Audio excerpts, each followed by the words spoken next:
부처님께서 어느 날 한 제자를 보셨습니다. 그 제자는 얼굴에 미소가 가득했고 걸음걸이도 가벼워 보였습니다. 부처님께서 물으셨습니다. 무슨 좋은 일이 있는가? 제자가 대답했습니다. 부처님, 신기한 일입니다. 몇 년 동안 안 풀리던 일들이 갑자기 술술 풀리기 시작했습니다. 사업도 잘 되고 사람들도 저를 찾아오고 모든 것이 순조롭습니다. 부처님께서 미소 지으시며 말씀하셨습니다. 그것은 갑자기 일어난 일이 아니다. 그대의 인생이 풀리기 시작한 것이다. 그대에게 이미 신호가 있었을 것이다. 그대는 그 신호를 알아차렸는가? 제자는 고개를 갸우뚱했습니다. 부처님께서 말씀하셨습니다. 인생이 풀리기 전에는 반드시 신호가 있다. 그 신호를 알아차리는 자는 그 흐름을 탈 수 있고 알아차리지 못하는 자는 기회를 놓친다. 주위에 있던 다른 제자들도 부처님 곁으로 모여들었습니다. 한 제자가 물었습니다. 부처님, 인생이 풀리기 시작하는 첫 번째 신호는 무엇입니까? 부처님께서 하늘을 바라보시며 말씀하셨습니다. 첫 번째 신호는 작은 것에 감사하게 되는 것이다. 예전에는 당연하게 여기던 것들이 감사하게 느껴진다. 아침에 눈을 뜨는 것, 밥을 먹을 수 있는 것, 걸을 수 있는 것, 이런 작은 것들이 고맙게 느껴진다. 한 나이 든 제자가 고개를 끄덕이며 말했습니다. 맞습니다, 부처님. 저도 요즘 그렇습니다. 예전에는 아무렇지 않게 지나쳤던 것들이 요즘은 참 소중하게 느껴집니다. 부처님께서 말씀하셨습니다. 그것이 바로 신호다. 감사하는 마음이 생기면 복이 따라온다. 감사는 복을 부르는 가장 강력한 주문이다. 감사하는 사람에게는 감사할 일이 계속 생긴다. 부처님께서 옛날 이야기를 들려주셨습니다. 어느 마을에 두 형제가 살았다. 형은 부자였고 동생은 가난했다. 형은 늘 불평했다. 내게 이것밖에 없다니 저 사람은 나보다 더 많이 가졌다 하며 매일 불만이었다. 동생은 늘 감사했다. 이만큼이라도 있으니 감사하다, 오늘도 살아있으니 감사하다 하며 매일 고마워했다. 10년이 지나자 신기한 일이 일어났다. 형은 점점 가난해지고 동생은 점점 부자가 되었다. 사람들이 물었다. 어떻게 이런 일이 일어났습니까? 한 현자가 대답했다. 불평하는 사람은 복이 달아나고 감사하는 사람은 복이 모여든다. 제자들은 깊이 공감했습니다. 부처님께서 이어서 말씀하셨습니다. 그대의 인생이 풀리기 시작하는 첫 번째 신호는 작은 것에도 감사하게 되는 것이다. 아침에 일어나 창밖을 보며 오늘도 좋은 날이다 하고 생각하게 된다. 밥을 먹으며 이 밥 한 그릇이 얼마나 귀한가 하고 느끼게 된다. 이런 마음이 생기면 그대의 인생은 이미 풀리기 시작한 것이다. 한 제자가 물었습니다. 부처님, 하지만 정말 힘든 상황에서도 감사할 수 있습니까? 부처님께서 대답하셨습니다. 감사는 상황이 좋아서 하는 것이 아니다. 감사는 상황을 좋게 만들기 위해 하는 것이다.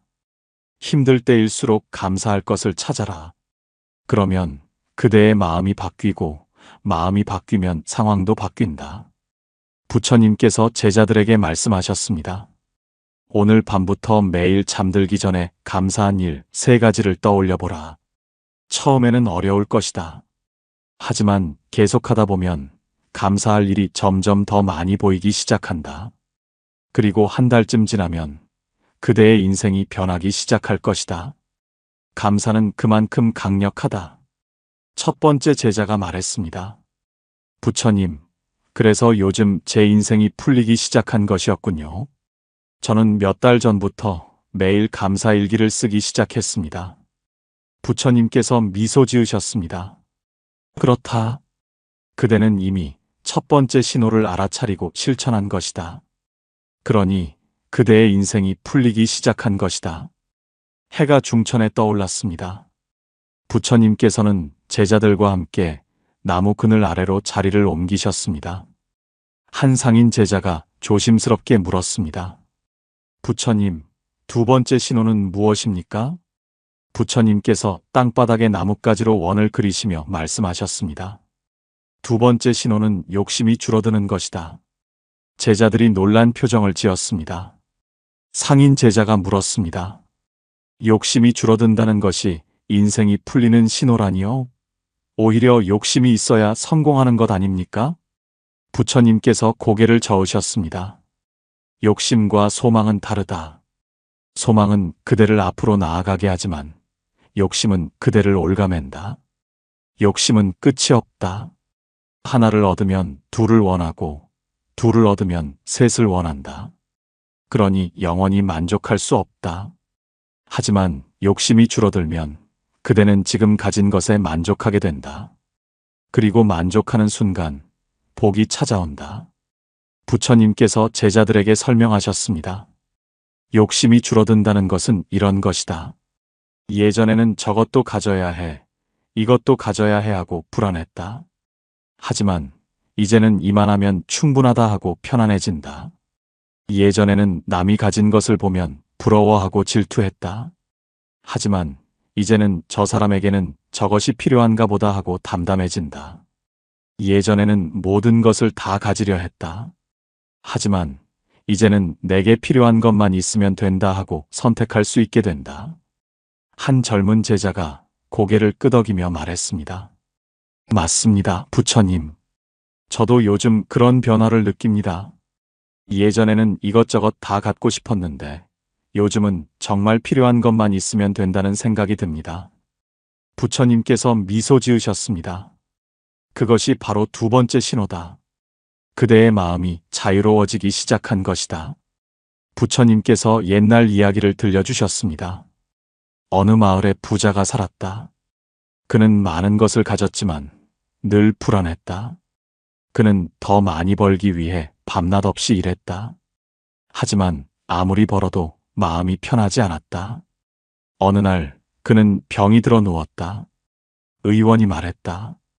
당신의 병은 욕심 때문이요. 욕심을 내려놓지 않으면 죽을 것이요. 부자는 두려워하며 물었다. 어떻게 하면 욕심을 내려놓을 수 있습니까? 의원이 대답했다. 지금 가진 것을 세어보시오. 그리고 정말 필요한 것만 남기고 나머지는 나누어 주시오. 부자는 그렇게 했다. 재산의 절반을 가난한 사람들에게 나누어 주었다. 신기하게도 그날부터 부자의 병이 나았다.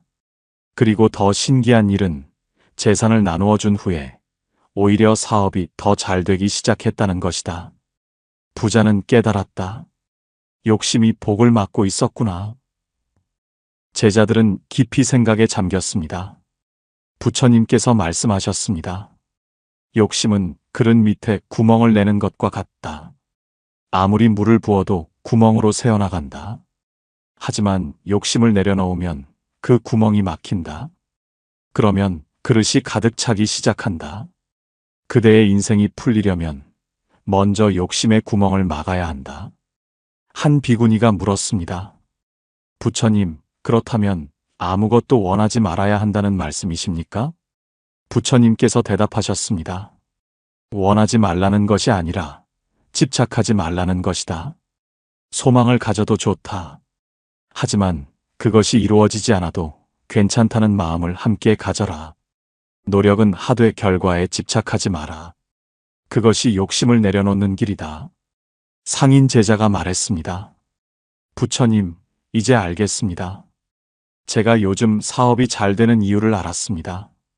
저는 몇 달 전부터 이번 거래가 성사되지 않아도 괜찮다 하는 마음으로 일했습니다. 결과에 집착하지 않으니 오히려 마음이 편했습니다. 그런데 신기하게도 그때부터 거래가 술술 풀리기 시작했습니다. 부처님께서 고개를 끄덕이셨습니다. 그렇다. 그대는 욕심을 내려놓았고 그 순간 복이 흐르기 시작한 것이다. 욕심이 줄어드는 것, 그것이 인생이 풀리기 시작하는 두 번째 신호다. 오후가 되었습니다. 제자들은 부처님과 함께 연못가로 이동했습니다. 연못에는 여러 종류의 꽃들이 피어 있었습니다. 부처님께서 꽃들을 가리키시며 말씀하셨습니다. 저 꽃들을 보거라. 연꽃, 수련, 창포 모두 다른 모습이다. 연꽃은 수련을 부러워하지 않는다. 수련은 창포를 질투하지 않는다. 각자의 자리에서 각자의 아름다움으로 피어날 뿐이다. 사람도 그렇게 살아야 한다. 한 제자가 고개를 숙이며 말했습니다. 부처님, 저는 늘 다른 사람과 저를 비교합니다. 저 사람은 저보다 낫고, 저 사람은 저보다 많이 가졌고, 그런 생각이 끊이지 않습니다. 부처님께서 그 제자를 바라보시며 말씀하셨습니다. 세 번째 신호는 비교하지 않게 되는 것이다. 비교는 고통의 씨앗이다. 비교하는 순간 그대는 항상 부족한 사람이 된다. 왜냐하면 세상에는 항상 그대보다 더 많이 가진 사람이 있기 때문이다. 하지만 비교를 멈추면 그대는 비로소 자유로워진다. 부처님께서 제자들에게 설명하셨습니다. 비교하지 않게 된다는 것은 이런 것이다. 예전에는 남의 집, 남의 차, 남의 자식을 보며 부러워했다. 하지만 이제는 저 사람에게는 저것이 맞고 나에게는 이것이 맞다 하고 받아들인다. 예전에는 왜 나는 저 사람만큼 안 될까 하며 자책했다. 하지만 이제는 나는 나의 길을 가고 있다 하고 인정한다. 예전에는 남보다 앞서가려고 애썼다. 하지만 이제는 내 속도로 가면 된다 하고 편안해진다. 한 나이 든 제자가 눈물을 글썽이며 말했습니다. 부처님 맞습니다. 저는 평생을 남과 비교하며 살았습니다. 그것이 저를 얼마나 괴롭게 했는지 모릅니다. 하지만 요즘 들어 그런 마음이 줄어들고 있습니다. 남이 잘 되어도 그냥 좋겠다 하고 넘어가게 됩니다. 부처님께서 고개를 끄덕이셨습니다. 그것이 바로 신호다. 그대의 마음이 성숙해지고 있는 것이다. 부처님께서 옛날 이야기를 들려주셨습니다. 어느 마을에 두 농부가 살았다. 두 사람은 어릴 적 친구였다. 한 농부는 풍년이 들었고 한 농부는 흉년이 들었다. 흉년이 든 농부는 친구를 질투했다. 왜 저 친구는 잘 되고 나는 안 되는가 하며 밤마다 괴로워했다. 그러던 어느 날 한 현자가 그 마을을 지나다가 흉년이 든 농부를 만났다. 현자가 물었다. 당신은 왜 그렇게 얼굴이 어둡소? 농부가 대답했다. 제 친구는 풍년인데 저는 흉년입니다. 너무 억울합니다. 현자가 말했다. 당신 친구의 풍년이 당신의 흉년을 만든 것이오? 농부는 잠시 생각하다가 고개를 저었다. 아닙니다. 제 밭의 흉년은 제 밭의 조건 때문입니다. 현자가 웃으며 말했다. 그렇소. 친구의 풍년과 당신의 흉년은 아무 상관이 없소. 당신은 당신의 밭만 돌보면 돼요. 그날 이후 농부는 더 이상 친구와 비교하지 않았다. 자신의 밭만 열심히 돌보았다. 이듬해 그 농부에게도 풍년이 왔다. 비교를 멈추고 자기 일에 집중했기 때문이다. 제자들은 깊이 공감했습니다. 부처님께서 말씀하셨습니다. 비교는 그대의 에너지를 낭비하게 만든다. 남을 쳐다보느라 자기 앞길을 보지 못한다. 하지만 비교를 멈추면 그대는 비로소 그대의 길을 볼 수 있다. 그리고 그 길로 걸어갈 수 있다. 비교하지 않게 되는 것, 그것이 인생이 풀리기 시작하는 세 번째 신호다. 한 젊은 제자가 물었습니다. 부처님, 하지만 비교는 자연스러운 것 아닙니까? 어떻게 비교하지 않을 수 있습니까? 부처님께서 대답하셨습니다. 비교가 떠오르는 것은 자연스럽다. 하지만 그 비교에 붙잡히지 않으면 된다. 저 사람은 저렇구나 하고 인정하고 끝내라. 그런데 나는 어떻게 해야 하나 하고 자신에게 돌아오라. 비교는 관찰이 될 수 있다. 하지만 그것이 자책이나 질투가 되어서는 안 된다. 제자는 깊이 고개를 끄덕였습니다. 저녁이 가까워지고 있었습니다. 부처님께서는 제자들과 함께 저녁 예불을 마치고 다시 모였습니다. 한 제자가 하품을 하며 말했습니다. 부처님, 오늘은 유난히 졸립니다. 요즘 밤에 잠을 정말 잘 자서 그런 것 같습니다. 부처님께서 미소 지으시며 말씀하셨습니다. 그것이 바로 네 번째 신호다. 편안한 잠을 자게 되는 것. 제자들이 귀를 쫑긋 세웠습니다. 잠이 인생이 풀리는 것과 무슨 관계가 있습니까? 부처님께서 설명하셨습니다. 잠은 마음의 거울이다. 마음이 편안하면 잠도 편안하고, 마음이 불안하면 잠도 불안하다. 인생이 막혀 있을 때는 밤마다 뒤척인다. 걱정이 머릿속을 떠나지 않고 불안이 가슴을 짓누른다. 하지만 인생이 풀리기 시작하면 밤잠이 편안해진다. 머리를 베개에 대면 금방 잠들고 아침에 상쾌하게 일어난다. 한 상인 제자가 고개를 끄덕이며 말했습니다. 맞습니다, 부처님. 예전에는 밤마다 사업 걱정으로 잠을 못 잤습니다. 하지만 요즘은 신기하게도 잘 잡니다. 부처님께서 말씀하셨습니다. 그것은 그대의 마음이 평안해졌다는 증거다. 그리고 마음이 평안해지면 인생도 평안해진다. 부처님께서 제자들에게 설명하셨습니다. 편안한 잠을 자게 된다는 것은 이런 것이다. 예전에는 밤마다 내일은 어떻게 되려나 하고 불안했다. 하지만 이제는 내일은 내일의 해가 뜬다 하고 편안해진다. 예전에는 지난 일을 후회하며 잠을 설쳤다. 그때 이렇게 할 걸, 저렇게 할 걸 하면서. 하지만 이제는 지나간 일은 지나간 것 하고 받아들인다.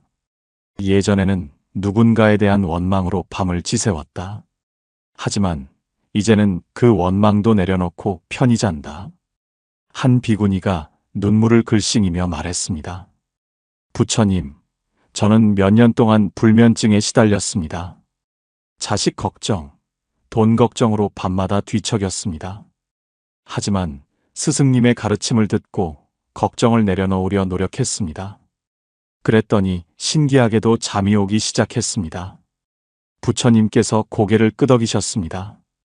그것이 바로 신호다. 그대의 인생이 풀리기 시작한 것이다. 부처님께서 옛날 이야기를 들려주셨습니다. 어느 마을에 밤마다 악몽에 시달리는 사람이 살았다. 그는 밤만 되면 두려웠다. 잠들면 무서운 꿈을 꾸기 때문이다. 그래서 그는 잠을 피했다. 밤새 깨어 있으려 애썼다.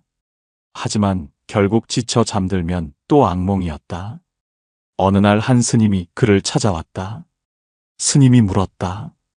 당신은 낮에 무엇을 생각하고 사오? 그가 대답했다. 걱정입니다. 온갖 걱정으로 머리가 가득합니다. 스님이 말했다. 낮의 생각이 밤의 꿈을 만드오. 낮에 걱정하면 밤에 악몽을 꾸오. 낮에 평온하면 밤에도 평온하오. 그러니 먼저 낮의 마음을 바꾸시오. 그는 스님의 말대로 낮 동안 걱정을 줄이려 노력했다. 걱정이 떠오르면 지금 이 순간은 괜찮다 하고 스스로를 달랬다. 한 달쯤 지나자 신기한 일이 일어났다. 악몽이 사라지고 편안한 잠을 자게 되었다. 그리고 더 신기한 일은 낮의 삶도 풀리기 시작했다는 것이다. 잠을 잘 자니 낮에 힘이 생기고 힘이 생기니 일도 잘 되었다. 제자들은 감탄했습니다. 부처님께서 말씀하셨습니다. 잠은 그대의 마음 상태를 보여주는 거울이다. 잠이 편안해지면 그것은 그대의 마음이 정리되고 있다는 증거다. 그리고 마음이 정리되면 인생도 정리된다. 막혔던 것이 풀리고 어지러웠던 것이 정돈된다. 한 젊은 제자가 물었습니다. 부처님, 그렇다면 잠을 잘 자려면 어떻게 해야 합니까? 부처님께서 대답하셨습니다. 잠들기 전에 하루를 정리하라. 오늘 감사한 일 3가지를 떠올려라. 그러면 마음이 따뜻해진다. 오늘 잘못한 일이 있다면 내일은 더 잘하리라 하고 다짐하라. 그러면 후회가 사라진다. 그리고 내일 걱정은 내일에게 맡겨라. 지금은 잘 시간이다. 이렇게 하루를 마무리하고 잠자리에 들면 그대는 편안한 잠을 잘 수 있다. 제자들은 깊이 새기며 들었습니다. 부처님께서 마지막으로 말씀하셨습니다. 편안한 잠을 자게 되는 것, 그것이 인생이 풀리기 시작하는 네 번째 신호다. 그대가 밤에 편히 잔다면 그것은 그대의 낮이 평온해지고 있다는 증거다. 그리고 낮이 평온해지면 인생도 평온해진다. 다음 날 아침이었습니다. 부처님께서 제자들과 함께 공양을 하고 계실 때 한 낯선 사람이 찾아왔습니다. 그 사람은 첫 번째 제자의 옛 친구였습니다. 오랜만이네. 자네를 찾아다녔네. 함께 사업을 하고 싶어서 말일세. 제자는 놀라며 그 친구를 맞이했습니다. 친구가 돌아간 후 제자가 부처님께 말했습니다. 부처님, 신기합니다. 요즘 들어 좋은 사람들이 계속 나타납니다. 예전에는 아무도 저를 찾지 않았는데 말입니다. 부처님께서 미소 지으시며 말씀하셨습니다. 그것이 바로 다섯 번째 신호다. 좋은 인연이 찾아오는 것. 제자들이 관심을 보이며 모여들었습니다. 부처님께서 설명하셨습니다. 인생이 풀리기 시작하면 좋은 사람들이 나타나기 시작한다. 도움을 주는 사람, 기회를 주는 사람, 진심으로 응원하는 사람들이 하나둘 그대 곁에 모인다. 이것은 우연이 아니다. 그대가 변했기 때문이다. 한 제자가 물었습니다. 제가 변하면 사람들도 변합니까? 부처님께서 대답하셨습니다. 그대가 변하면 그대가 끌어당기는 사람들이 변한다. 예전에 그대는 부정적이었다. 불평하고 원망하고 비교했다. 그러니 그런 사람들이 그대 곁에 모였다. 하지만 지금의 그대는 긍정적이다. 감사하고 평온하고 자족한다. 그러니 그런 사람들이 그대를 찾아온다. 유유상종이라 했다. 같은 기운을 가진 사람들끼리 모인다. 부처님께서 제자들에게 말씀하셨습니다. 좋은 인연이 찾아온다는 것은 이런 것이다. 예전에는 만나는 사람마다 불편했다. 서로 부딪히고 다투고 상처받았다. 하지만 이제는 만나는 사람들이 편안하다. 대화가 통하고 마음이 맞고 서로 응원한다. 예전에는 아무도 도와주지 않았다. 혼자 모든 것을 해결해야 했다. 하지만 이제는 도움의 손길이 나타난다. 필요할 때 필요한 사람이 나타난다. 한 상인 제자가 말했습니다. 맞습니다, 부처님. 저도 요즘 그것을 경험하고 있습니다. 예전에는 사업할 때 온갖 사기꾼을 만났습니다. 하지만 요즘은 좋은 거래처들이 계속 나타납니다. 부처님께서 고개를 끄덕이셨습니다. 그것은 그대의 마음이 맑아졌기 때문이다. 맑은 마음은 맑은 사람을 끌어당긴다. 부처님께서 옛날 이야기를 들려주셨습니다. 어느 마을에 늘 외롭게 사는 사람이 있었다. 그는 불평했다. 왜 아무도 나를 찾지 않을까? 왜 나에게는 친구가 없을까? 어느 날 한 현자가 그 마을을 지나다가 그를 만났다. 현자가 물었다.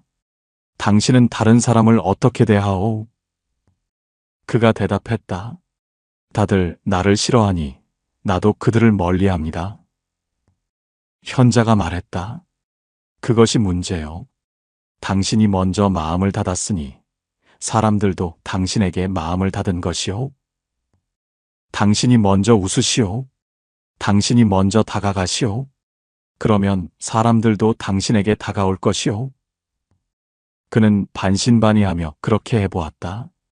사람들을 만나면 먼저 웃었고 먼저 인사했다.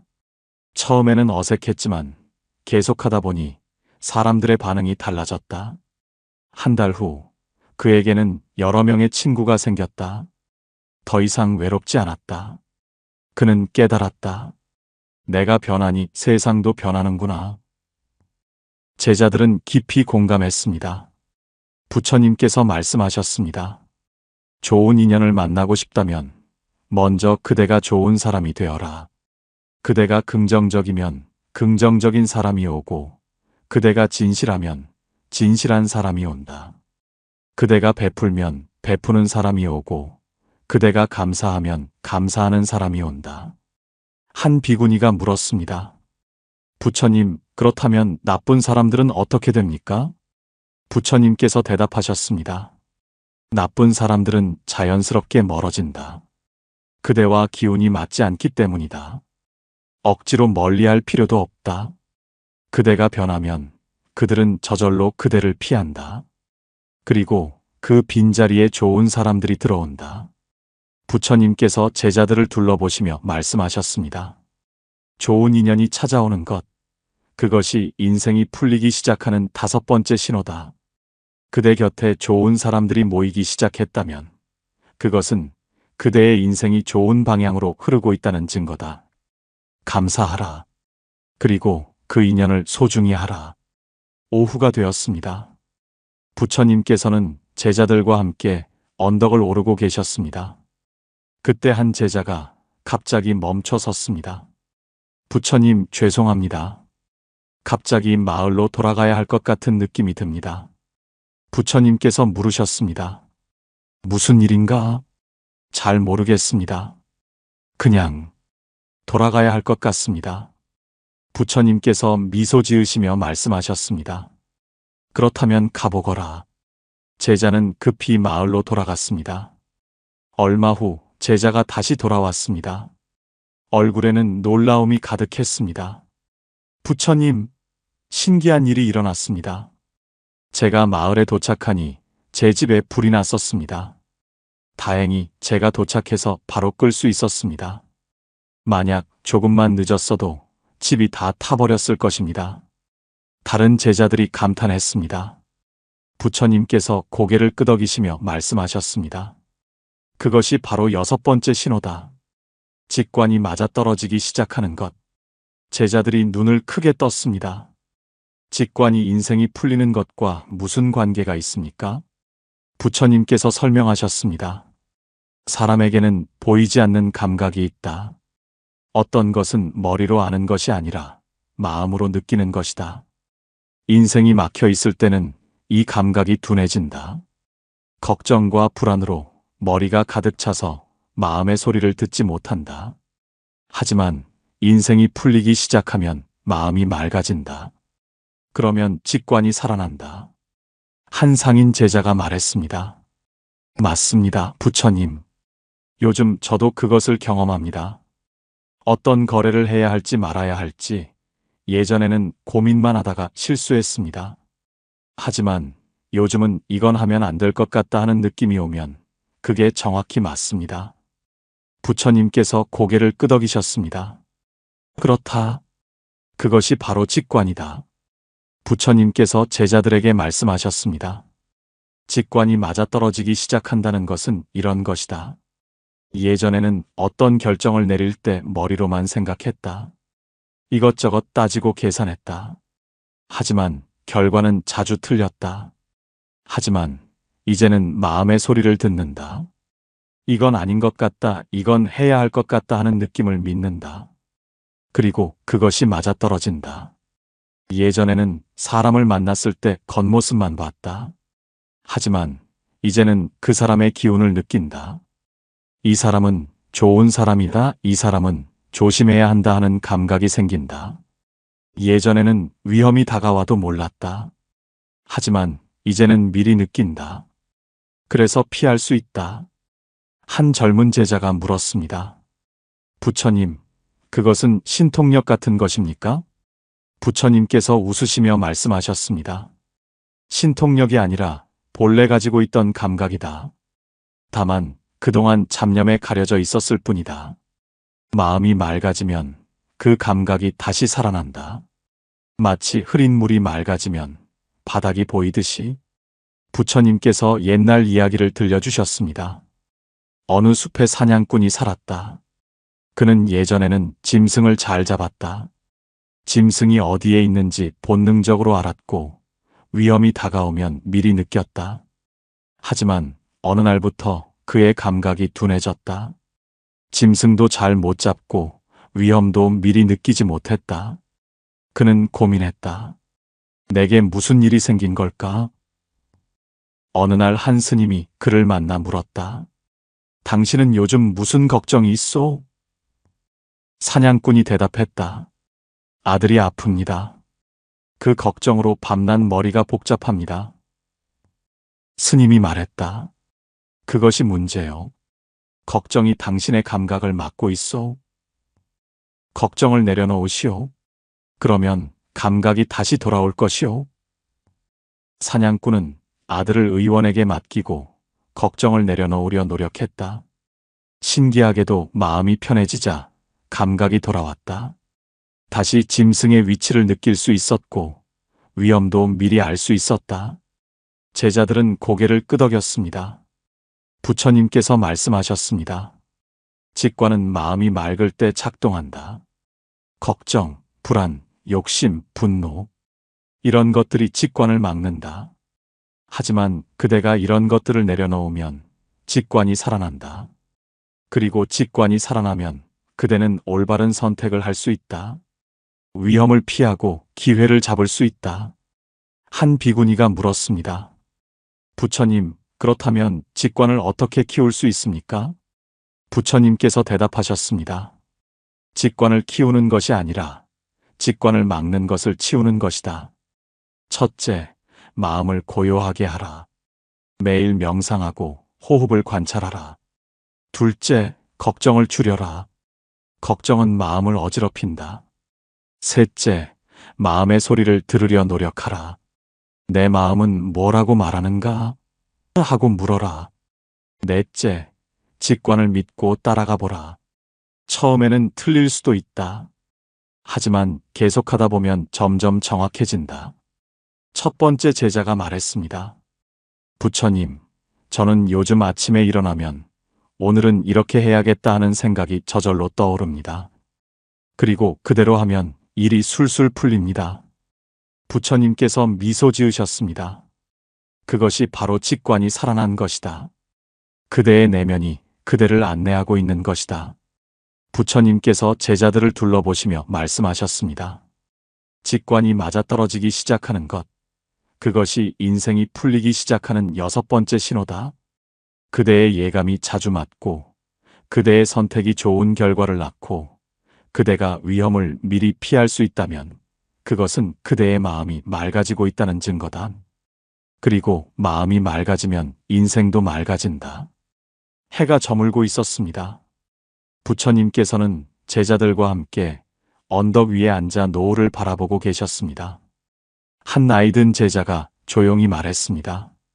부처님, 저는 평생 과거를 후회하며 살았습니다. 그때 그렇게 하지 말 걸, 그때 이렇게 했더라면 하는 생각이 저를 괴롭혔습니다. 하지만 요즘 들어 그런 생각이 줄어들고 있습니다. 과거를 떠올려도 더 이상 괴롭지 않습니다. 부처님께서 고개를 끄덕이시며 말씀하셨습니다. 그것이 바로 일곱 번째 신호다. 과거를 담담히 받아들이게 되는 것. 이것이 마지막 신호이자 가장 중요한 신호다. 제자들이 조용히 부처님의 말씀을 기다렸습니다. 부처님께서 말씀하셨습니다. 과거는 그대를 무겁게 만드는 짐이다. 과거의 후회, 과거의 원망, 과거의 상처, 이런 것들을 짊어지고 사는 사람은 앞으로 나아갈 수 없다. 하지만 과거를 담담히 받아들이면 그 짐이 내려놓아진다. 그러면 그대는 가벼워지고 가벼워지면 앞으로 나아갈 수 있다. 부처님께서 제자들에게 설명하셨습니다. 과거를 담담히 받아들이게 된다는 것은 이런 것이다. 예전에는 과거의 실수를 떠올리면 자책했다. 나는 왜 그렇게 바보 같았을까 하며 스스로를 책망했다. 하지만 이제는 그때의 나를 이해한다. 그때는 그럴 수밖에 없었다. 그때의 내가 할 수 있는 최선이었다 하고 받아들인다. 예전에는 과거의 상처를 계속 들여다봤다. 그 상처를 핥으며 아파했다. 하지만 이제는 그 상처를 인정한다. 그래, 나는 그때 아팠다. 하지만 이제는 괜찮다 하고 놓아준다. 예전에는 과거 때문에 현재를 망쳤다. 과거가 이러니 현재도 이렇다 하며 포기했다. 하지만 이제는 과거와 현재를 분리한다. 과거는 과거고 지금은 지금이다. 나는 지금부터 다시 시작할 수 있다 하고 일어선다. 한 제자가 눈물을 흘리며 말했습니다. 부처님, 저는 젊은 시절의 잘못 때문에 평생을 괴로워했습니다. 하지만 요즘 들어 그 과거를 용서할 수 있게 되었습니다. 부처님께서 그 제자의 손을 잡으셨습니다. 그대는 이제 자유로워진 것이다. 과거의 사슬에서 벗어난 것이다. 부처님께서 마지막 이야기를 들려주셨습니다. 옛날 한 수행자가 깊은 산속에서 수행하고 있었다. 그런데 그는 과거의 한 가지 일 때문에 수행에 집중할 수 없었다. 젊은 시절 그는 화가 나서 친구를 때렸고 그 친구는 크게 다쳤다. 그 일이 평생 그를 괴롭혔다. 나는 그런 짓을 한 사람이다. 나는 수행할 자격이 없다 하며 자책했다. 어느 날 그의 스승이 찾아왔다. 스승이 물었다. 그 일이 언제 일어났는가? 20년 전입니다. 그때의 그대와 지금의 그대가 같은가? 수행자는 잠시 생각했다. 아닙니다. 저는 많이 변했습니다. 그렇다. 그때의 그대는 이미 죽었다. 지금의 그대는 새로운 사람이다. 과거의 그대가 한 일을 지금의 그대가 짊어질 필요는 없다. 다만 그 일을 교훈으로 삼고 더 나은 사람이 되면 된다. 그날 이후 수행자는 과거를 놓아주었다. 그리고 비로소 진정한 수행을 시작할 수 있었다. 제자들은 깊은 감동에 젖었습니다. 부처님께서 노을을 바라보시며 말씀하셨습니다. 저 해를 보거라. 해는 매일 지고 매일 뜬다. 어제의 해와 오늘의 해가 같은가? 아니다. 매일 새로운 해가 뜬다. 그대도 그렇다. 어제의 그대와 오늘의 그대는 다르다. 그대는 매일 새로 태어난다. 과거에 얽매이지 마라. 과거는 이미 지나갔다. 그대는 지금을 살고 있다. 부처님께서 제자들을 둘러보시며 마지막 말씀을 하셨습니다. 오늘 나는 그대들에게 인생이 풀리기 시작하는 7가지 신호를 가르쳤다. 첫째, 작은 것에 감사하게 된다. 둘째, 욕심이 줄어든다. 셋째, 비교하지 않게 된다. 넷째, 편안한 잠을 자게 된다. 다섯째, 좋은 인연이 찾아온다. 여섯째, 직관이 맞아떨어지기 시작한다. 일곱째, 과거를 담담히 받아들이게 된다. 이 7가지 중 하나라도 그대에게 일어나고 있다면 그것은 그대의 인생이 풀리기 시작했다는 증거다. 2가지, 3가지가 일어나고 있다면 그대의 인생은 빠르게 좋아지고 있는 것이다. 7가지 모두 일어나고 있다면 그대는 이미 대운의 흐름에 올라탄 것이다. 부처님께서 일어나시며 마지막으로 말씀하셨습니다. 인생이 풀리는 것은 갑자기 오지 않는다. 먼저 마음이 바뀌고, 마음이 바뀌면 생각이 바뀌고, 생각이 바뀌면 행동이 바뀌고, 행동이 바뀌면 인생이 바뀐다. 그대들은 이미 변화를 시작했다. 그러니 조급해하지 마라. 그 변화를 믿고 계속 나아가라. 작은 신호들을 알아차리라. 그리고 그 신호에 감사하라. 그것이 그대를 더 큰 변화로 이끌 것이다. 해가 완전히 지고 별이 하나둘 떠오르기 시작했습니다. 제자들은 깊이 절을 올렸습니다. 그날 밤 제자들은 각자 자신의 삶을 돌아보았습니다. 나에게도 이런 신호가 있었구나. 이것이 바로 인생이 풀리는 신호였구나. 그들은 비로소 알았습니다. 자신의 인생이 이미 좋아지고 있었다는 것을, 그리고 앞으로 더 좋아질 것이라는 것을. 인생이 힘드신 모든 분들께 이 이야기가 희망이 되길 바랍니다. 지금 당장은 힘들어 보여도 그대의 인생에는 이미 변화의 신호가 시작되었을지 모릅니다.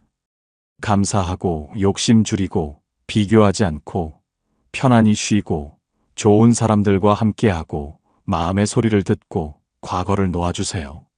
그러면 그대의 인생은 반드시 풀립니다. 지금 이 순간에도 그대의 인생은 조용히 변화하고 있습니다. 이 방송이 힘든 시간을 보내고 계신 분들께 작은 희망이 되었기를 바랍니다. 오늘도 힘든 하루를 버티고 계신 모든 분들께 깊은 응원을 보냅니다. 그대의 인생은 이미 풀리기 시작했습니다. 그 신호를 믿으세요. 고맙습니다. 달빛지혜였습니다.